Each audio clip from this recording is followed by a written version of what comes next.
Hello children, welcome to NCERT English classes. I am Manisha Srivastav and today I am here to explain the chapter The Enemy written by Pearl S. Buck, which is for students of class 12th.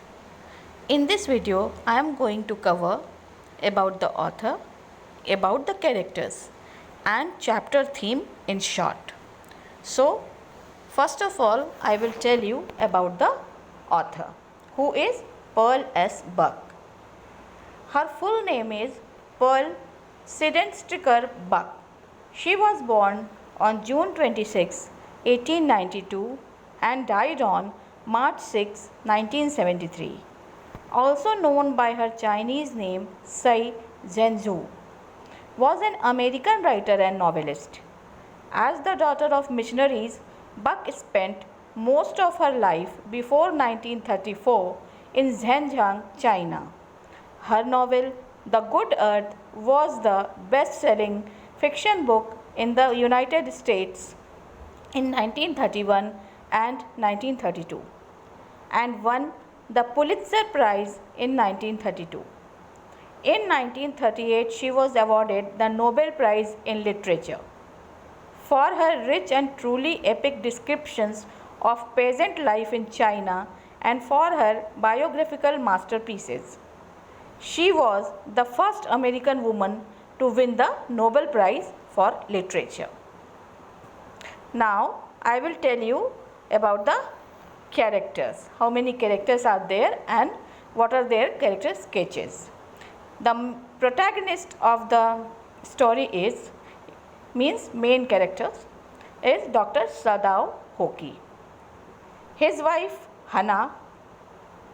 Dr. Sadao's father is there in flashback. General Takima, Tom, Yumi, gardener and cook. Now I will describe about everyone. First of all, the protagonist Dr. Sadao. ये Dr. Sadao. Who is Dr. Sadao?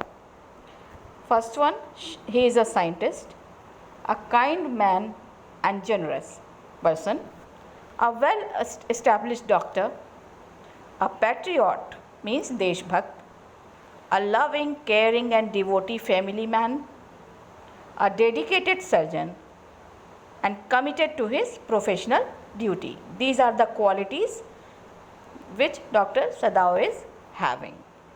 Now I will tell you something about Dr. Sadao's father. A patriot by heart, बहुत देशभक्त थे उनके पिता. Stern in his beliefs and loves his Japanese values. Futuristic. Futuristic means वो भविष्य देख लेते थे. डॉक्टर सदाओ के चाइल्डहुड में ही उन्होंने जापान का फ्यूचर बता दिया था कुछ, जो कि स्टोरी में एक्सप्लेन्ड है. Traditional and conventional man, a very quiet man and very serious, never jokes nor plays with his son. because flashback में जो explained है चैप्टर में, डॉक्टर सदाओ को बिल्कुल भी याद नहीं है कि उसके पिता उसके साथ कभी कोई मजाक किया करते थे या ज़्यादा खेला कूदा करते थे. Now Hana. Hana is Dr. Sadao's wife. She is responsible, dignified and graceful lady, very supportive to her husband and she is very balanced. Now next character is Tom, who is the prisoner of war. In story it is said Pow, P-O-W. So who is Pow? He is Tom. Prisoner of war, who is American wounded soldier. America का सिपाही जो चोट लगी हुई हालत में doctor Sadao को मिलता है सी शोर पे, यानी सी के समुद्र के किनारे पर. Brave enough to survive the wounds by rocks and the furious waves as well. अब वो चूँकि समुद्री किनारे पर मिला है तो काफ़ी दूर से चोट लगी हुई है उसको और वो समुद्र में गिर गया है और तैरते हुए किनारे पर किसी तरह पहुंच जाता है. तो समुद्र के जो रॉक्स हैं, जो तेज़ वेव्स होती हैं, उन सबों को अपनी चोट के साथ वो झेलता हुआ चला आ रहा था. इसका मतलब काफ़ी ब्रेव था. Has a rough yellow beard, एकदम खुरदुरी सी येलो सी बियर्ड है उसकी. हैज़ लॉन्ग येलो हेयर, और बाल भी येलोइश हैं जो उसको अमेरिकन सा दिखाते हैं. Now next character is General Takima. Who was General Takima, Japan का general, army general. Who was ruthless, it is described he ऑफनली बीट्स हिज वाइफ, तो बहुत रूड पर्सन है।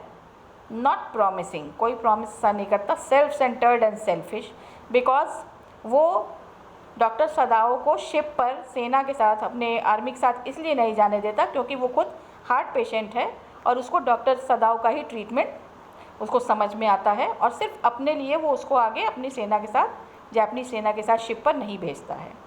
अनफेथफुल टुवर्ड्स हिज नेशन, अपने nation के प्रति भी unfaithful है, क्योंकि वो टॉम को बचाने में या टॉम को सिर्फ इसलिए सज़ा नहीं दिलवाना चाहता, इसलिए नहीं मरवाता क्योंकि डॉक्टर सदाओ की नौकरी खतरे में पड़ जाएगी, और डॉक्टर सदाओ पूरी तरह से जनरल तकीमा की देखभाल कर रहे थे।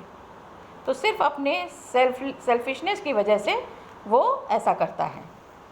Now some of doctor Sadao servants consider the prisoner of war as their enemy. अब जापान और अमेरिका का जो वॉर हुआ था उसमें जापान के लोग बिल्कुल अमेरिका से हेट करने लगे थे। सो जो टॉम, जिसको कि डॉक्टर सदाओ अपने घर पर ट्रीटमेंट के लिए ले आते हैं, उसको उन्होंने सी शोर पे पाया था बहुत ही चोटिल अवस्था में, और वो उसको अपने घर ले आए थे उसके ट्रीटमेंट के लिए। तो उनके सर्वेंट्स ने जब देखा डॉक्टर सदाओ के, तो उनको बिल्कुल एनिमी नज़र आया वो। That's why the chapter is called the enemy. Protest against his presence in the house, मतलब वो जब तक रहता है वो एनिमी डॉक्टर सदाओ के घर में, तब तक वो बिल्कुल उसका विरोध करते हैं। पैट्रियोटिक एंड नेशनलिस्टिक, ऑब्वियसली ये लोग बहुत देशभक्त हैं और अपने जापान को, अपने देश को बहुत मानते हैं। Disapprove of their masters kindness towards him, और उनका मालिक यानी डॉक्टर सदाओ जो कि एनिमी के प्रति काइंडनेस शो कर रहा है, उसका ट्रीटमेंट कर रहा है, वो बिल्कुल ये लोग डिसअप्रूव कर देते हैं, बिल्कुल पसंद नहीं करते।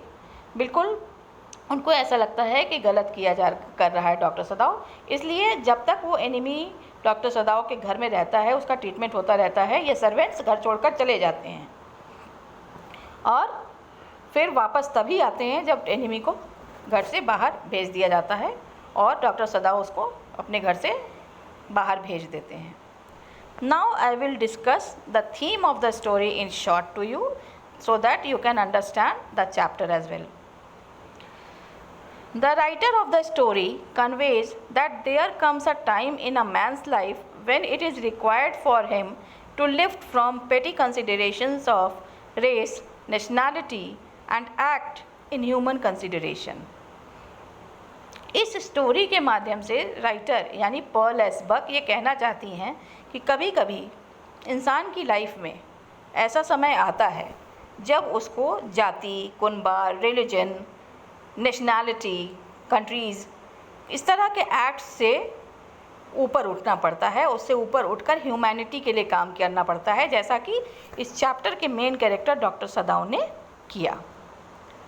Doctor Sadao being patriotic Japanese hates Americans as his enemies. जैसा डॉक्टर सदाओ का कैरेक्टर दिखाया गया है स्टोरी में, वो बहुत पैट्रियोटिक डॉक्टर है, अपने देश के लिए देशभक्त हैं। जापानीज़ होने के नाते वो अमेरिकन से हेट करते हैं और उनको अपना दुश्मन मानते हैं। One day a prisoner of war appears at the shore near doctor Sadao's house wounded, and Dr. Sadao and his wife Hana move over their feelings of hatred towards him and they treat him until he is capable of taking care of himself. एक दिन doctor Sadao को अपने घर के पास, क्योंकि उनका जो घर था वो समुद्र के किनारे पर बना हुआ था, तो डॉक्टर सदाओ को अपने घर के पास एक प्रिजनर ऑफ वॉर, मतलब वॉर का कैदी, वो मिलता है सी शोर यानी समुद्र के किनारे पे, जो वुंडेड है यानी बहुत ज़्यादा चोट लगी हुई है।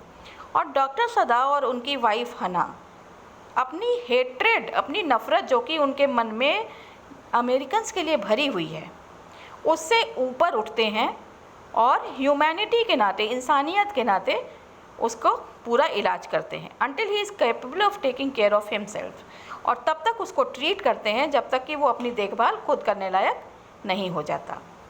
Not only they treat him but Dr. Sadao also helps him escape. ना ही सिर्फ उसका इलाज करते हैं, लेकिन उसका इलाज करते करते जब वो थोड़ा ठीक हो जाता है तो वो उसको भागने में भी मदद करते हैं। He arranges all the things that are required for him to escape. वो सब कुछ अरेंज करते हैं, ऐसे हर छोटी मोटी सामान और चीज़ें अरेंज करके उसको देते हैं जो उसको ज़रूरी थे भागने के लिए। By this humble and kind act, the theme of the story stands clear that humanity should rise above all. ये जो उनके हम्बल और काइंड एक्ट उन्होंने किया पाव के प्रति या एनिमी के प्रति, जो उन्होंने अपना रवैया दिखाया, जो एक डॉक्टर होने का उन्होंने कर्तव्य निभाया, तो थीम जो है स्टोरी की वो साफ कहती है कि हर लड़ाई झगड़े, युद्ध हो, कोई भी वॉर हो, कोई भी हेट्रेड हो, कोई भी दुश्मनी हो, ह्यूमैनिटी या इंसानियत जो होती है वो इन सब से ऊपर होती है, उससे ऊपर कुछ भी नहीं है। Now, through the story, the writer also shows the impact of war on the life of normal people. इस स्टोरी के माध्यम से राइटर ये भी दिखाना चाहती हैं कि नॉर्मल लोगों की लाइफ पर वॉर का क्या इम्पैक्ट, क्या प्रभाव पड़ता है। And she does so by presenting an American wounded soldier who has to face the fury of the weather and the hostility of the Japanese people. और उन्होंने कैसे दिखाया है ये कि युद्ध का या वॉर का क्या इम्पैक्ट होता अमेरिकन सोल्जर के माध्यम से, जो कि वेदर का ख़तरनाक चीज़ों को भी सहते हुए किसी तरह समुद्री किनारे पे पहुंचता है, जबकि उसको बुलेट लगी हुई है, गोली लगी हुई थी और बहुत ज़्यादा चोट लगी हुई थी वॉर की वजह से, और वो जापानीज़ के चंगुल से छूट के भागा हुआ था और डॉक्टर को किनारे पर, समुद्र किनारे पे पड़ा हुआ मिला था। और फिर वो बिल्कुल जापानी लोगों को यानी डॉक्टर सदाओ और उनकी फैमिली के ऊपर डिपेंड हो गया था अपनी लाइफ के लिए। तो the story tells us that humanity is above all, जो कि डॉक्टर सदाओ और उनकी वाइफ डॉक्टर होने के नाते उस पेशेंट की जान बचाते हैं, और फिर जब जान बच जाती है तो वो उसको वहाँ से अपने घर से भेज देते हैं। ये स्टोरी साफ साफ दिखाती है बच्चों कि इंसानियत का जो रिश्ता होता है वो सारे रिलीजन, सारे कास्ट एंड क्रीड, सारी नेशनैलिटीज़ सबसे ऊपर होता है। Now I hope that you have understood the theme of the chapter and you will do all the questions in the assignment given to you. Thank you so much. That's all about the chapter.